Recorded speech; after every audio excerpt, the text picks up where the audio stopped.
Welcome to the Amador Fire C.A.N Report, your go-to source for the latest updates, insights, and stories from Amador Fire.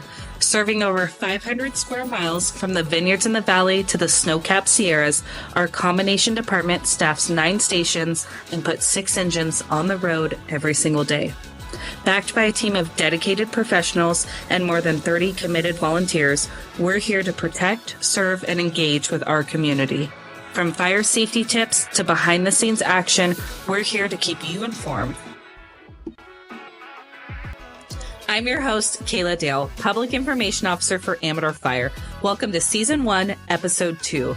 Today, I'm sitting down with one of our newly hired firefighters, Patrick Hauser, for a look into his journey from becoming a volunteer firefighter with Amador Fire to a career paid firefighter and his experience in the Fire Academy and so on. So let's dive right in.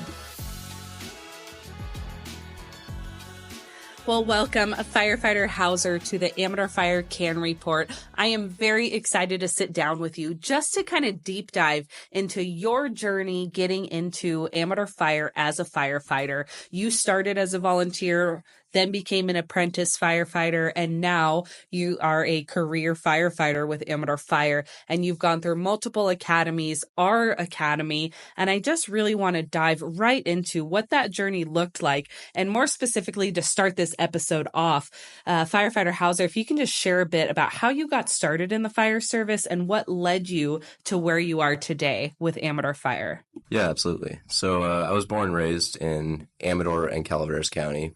Spent most of my time in Amador. And I never wanted to be a firefighter.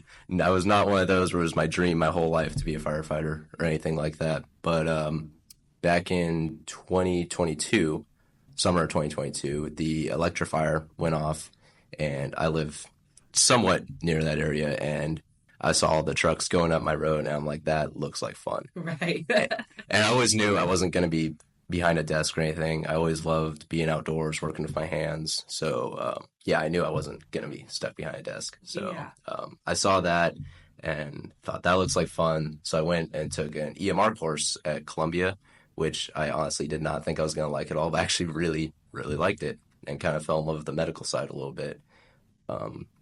After that, around the time I was starting my EMT course in January, my dad actually saw an ad for volunteer firefighters. And again, honestly, I had no idea what the fire departments in this county were. I didn't know what any of them were. I was like, oh, okay, I'll go check that out. And I met Chief Withrow there, and that's pretty much how I got started as a volunteer. So. Something that I think is really unique to you and really is a testament to the program that we have in place is that you started as a volunteer firefighter with Amador Fire, and then you transitioned into an apprentice firefighter with us, and then obviously now a career paid firefighter with us.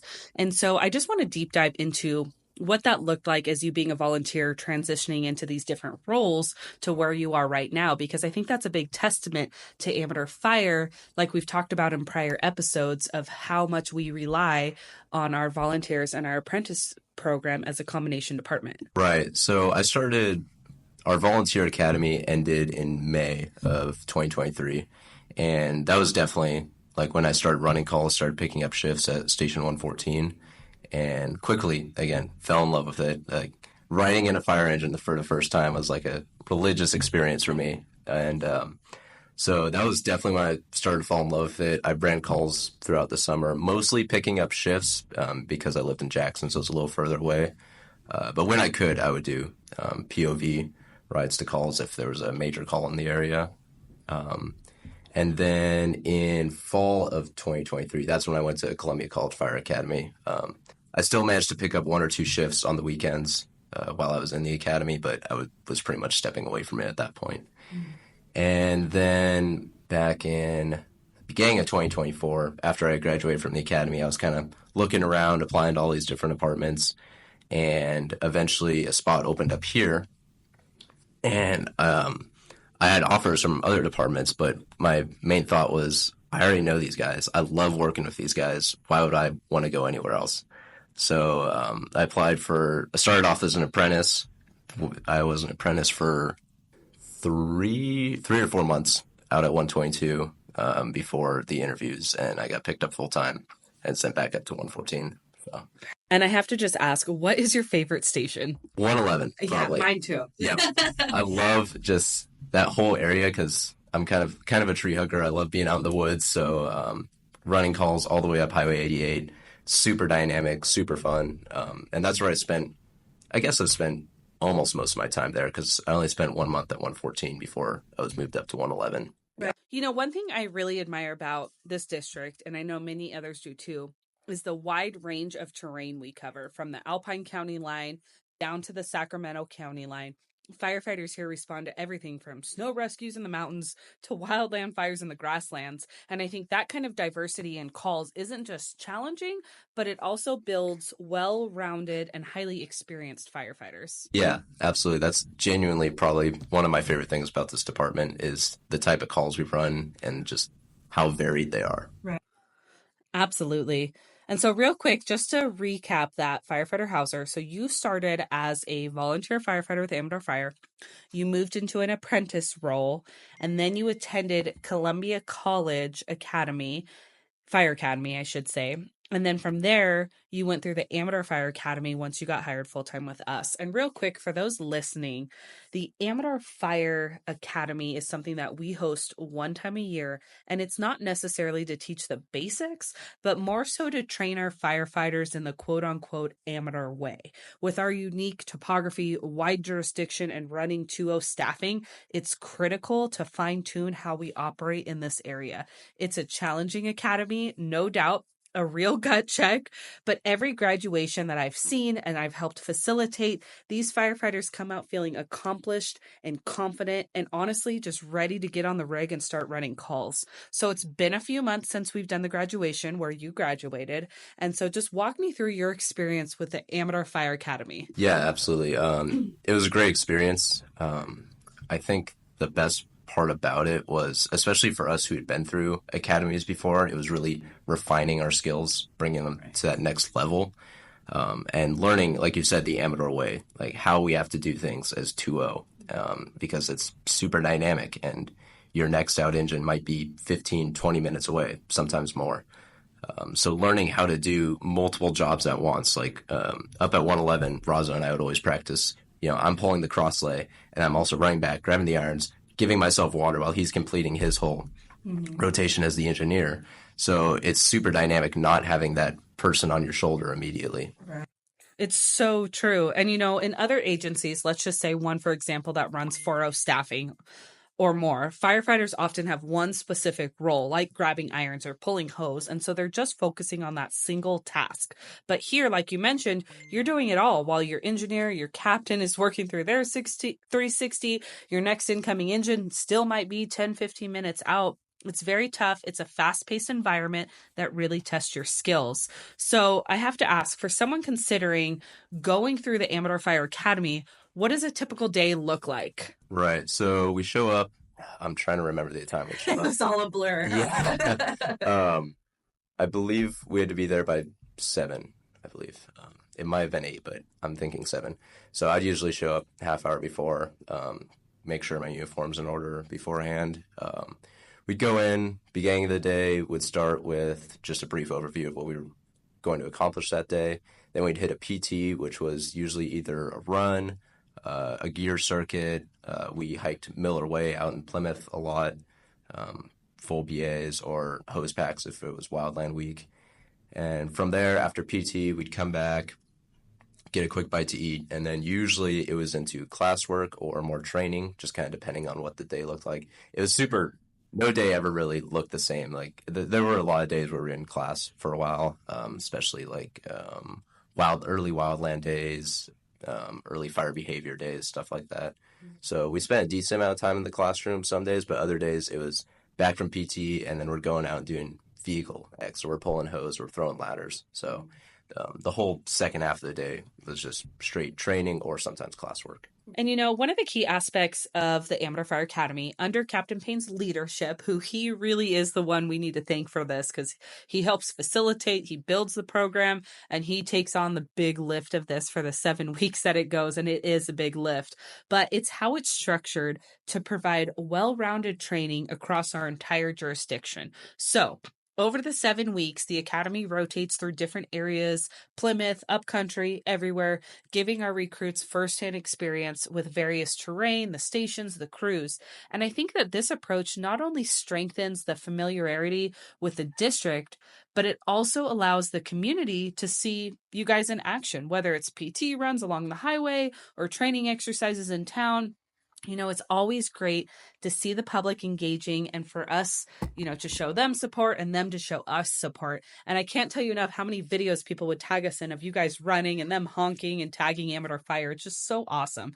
So before we transition into your role as a firefighter currently, I know I'm kind of putting you on the spot here, but I just want to complete this section by asking, what was your most memorable moment? I think for me, it was we went down to Consumnes Fire's Training Ground to do live fire training, which is always just an absolute blast. But for me, it was kind of that moment where we kept rotating through, one person nozzle, second person backup. And I remember distinctly in Columbia's academy, you would always like count the people and be like, oh, I'm going with that guy. Are you kidding me? And I was looking around and I'm like, I don't care who I go with. I love all these guys. Yeah. All of them are solid. Mm-hmm. So that was, for me, that was a big moment where I'm like, this is great. Mm-hmm. I love these guys. And you just made me think of something. You brought up a really good point. So the Amador Fire Apprentice Program was designed by Chief Withrow to be more than just training. It's essentially a live-in interview for these people that attended or are part of the apprentice program. So by the time you actually started the academy or were getting ready to start the academy, you already knew who was going through the academy with you, their work ethic, and you had built relationships with them, which I have to believe just grows the academy and your guys' foundation to grow stronger together throughout those weeks. And on that note, I wanted to give a shout out to Hunter Doris, one of our apprentices, because Seth, another firefighter, and I had talked many times about how much we would have struggled in the Amador Academy if we didn't have the experience at Columbia. He had almost no experience coming in, and he nailed it. Absolutely. We love firefighter Doris. He put in the work, and he proved himself early on, even before the academy started. And that's exactly why we have the apprentice program, or why the apprentice program exists. It's to set people up for success before they step into such a demanding environment. Chief Withrow's vision has always been to create a path where everyone has the opportunity to succeed. And we want every recruit to be fully prepared when they enter that academy, because like we said, it is very demanding. So now that you've been with us for some time since graduating, let's shift into your current role. How would you describe your responsibilities as a firefighter with Amador Fire now? I guess from the beginning, I usually just break down by how I go about my day. Especially as probationary firefighter, I get there 6:55. Ideally, I walk in the door at 7 on the dot. And then from there, it's coffee, talking with the guys who are coming off shift, getting on the engine, and then checking out all my gear completely. That's probably one of my main roles, is to make sure everything on that engine is working correctly, that everything is, especially our medical supplies, are in date, they're not expired.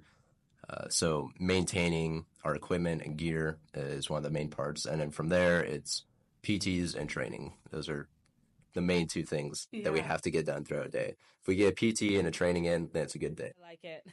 So now that you've walked me through your typical day, I want to know what is your mindset when responding to an incident, knowing that you have a smaller crew and the impact that could make? It definitely changes how many jobs I'm taking on. It is nice at 116 when we go to a major incident, we have, one more engine right behind us for at least the next 10 minutes. So that's very nice to have compared to some of the other stations where it's a little further out. But it's 2-0 on both engines. So, you have to do quite a lot still. Even with a guy, that's going to be only a minute or two behind you. So Right.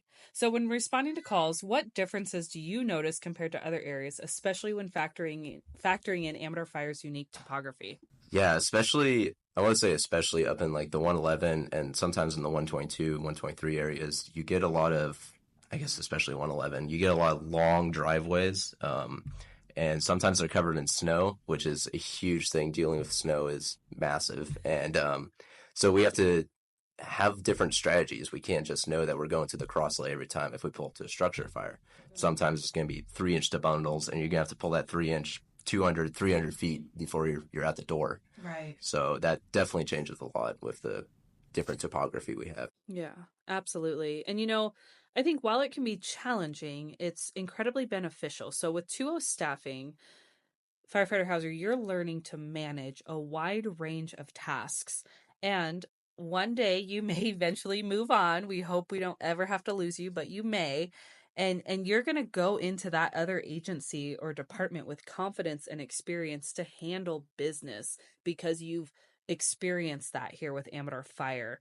And I just think that's so awesome. Like, what a unique opportunity to be able to be challenged and learn so much. So I don't want to keep you too long. I want to wrap up this episode here, but I have a couple more questions that I want to ask. And we've talked about some of the different jurisdictional boundaries that Amador Fire covers, but I want to ask, how do you prepare for unique challenges presented to you in this crazy geography that we have when responding to calls? So, for example, when heading to a wildland fire in the areas like of 122, what's your thought process, considering the open grassy oak woodlands and the presence of cattle and other animals? How do you approach that type of response? My main thing is with wildland fires in that area is I got to be able to be fast because we're going to get wind-driven fires out there that are going to be moving pretty quickly. So it's, knowing how to pace yourself but move with speed and enough that you don't burn yourself out immediately, but that you're still catching the fire. So for us, like on our days off, it's a lot of running. It's a lot of hiking, hiking with weight, moving with speed when we're hiking because that's what we're going to have to do. We're going to have to load up and we're going to have to move quickly. Yeah. So. Right. It's always having that prepared mentality. Something that Chief Withrow always says is a failure to plan is a plan to fail. And that is just as important to the homeowner trying to prepare for wildfire season as it is important for the fire crews preparing for their shift and their days to respond to any emergencies throughout the county. So I really, really like that. As we wrap up here, I just have a couple more questions. And one that I want to ask is because I view this episode as something that somebody interested in Amador Fire would be listening to. So I want to ask, what has been one of the most rewarding experiences you have had as a firefighter with Amador Fire? Yeah, absolutely. So back in last year, summer, Engineer Razzo and I got sent over to a fire in Calaveras, mutual aid, decent vegetation fire that was running fairly good. And we were coming around this corner, and there was a trailer that was being threatened. And Razzo dropped a ready roll and handed me the 2 couplings and was like, "All right, run, just sprint." And I don't think I've ever had a faster 100-yard dash in my life because that was just everything that I lived for. It was just running full tilt to get to the front of that fire, hook that nozzle up, and protect that trailer. And that was just such a valuable experience where it was like, this is everything that I love, just going full kill to save someone's property. Man, and I just love that because it really ties it back to what you mentioned earlier about how you first became interested in the fire service, seeing those rigs, responding to the electrifier, and feeling that call. I think it is such an honor to be in a role where your entire job is to protect life and property in that order. In that situation, you were able to do just that. And that's truly impactful. So thank you for sharing that one. I'm so glad I asked. Yeah, of course. So as we near the end of our conversation here, I'd like to ask one final question. And for those aspiring firefighters who may be listening to this episode, what piece of advice or takeaway from your career so far would you want to share with them as they begin their career as a firefighter? First things first, if you're going to go into an academy or an EMT course or whatever, just get physically in shape.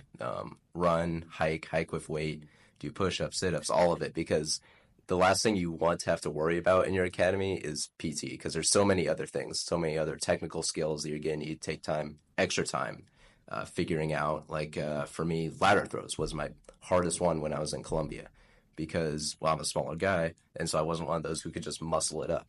I had to learn the techniques and the balance points and all that. And so there's so many things you want to be focused on instead of your fitness. If you already have your fitness dialed in, then it's kind of a weight off your back. Well, Firefighter Hauser, I truly want to thank you for taking the time to sit down with me today. I have such deep admiration for your career.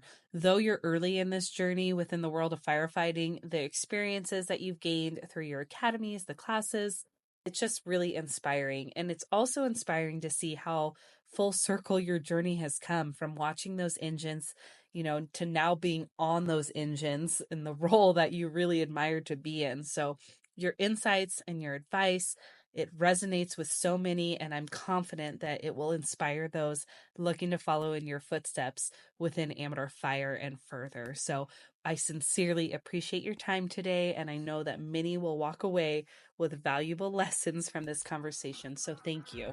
Thank you so much. Yeah. And that wraps up episode 2 of the Amador Fire C.A.N report. A huge thank you to our newly hired firefighter, Patrick Hauser, for sharing his journey from becoming a volunteer firefighter to a career firefighter here with us at Amador Fire, as well as his experience in the Fire Academy and so much more that he shared. Remember, Amador Fire is more than just a department. We're your neighbors, your first responders, and your community partners. Stay connected with us on social media for updates, safety tips, and more behind-the-scenes stories. Until next time, stay safe and stay prepared.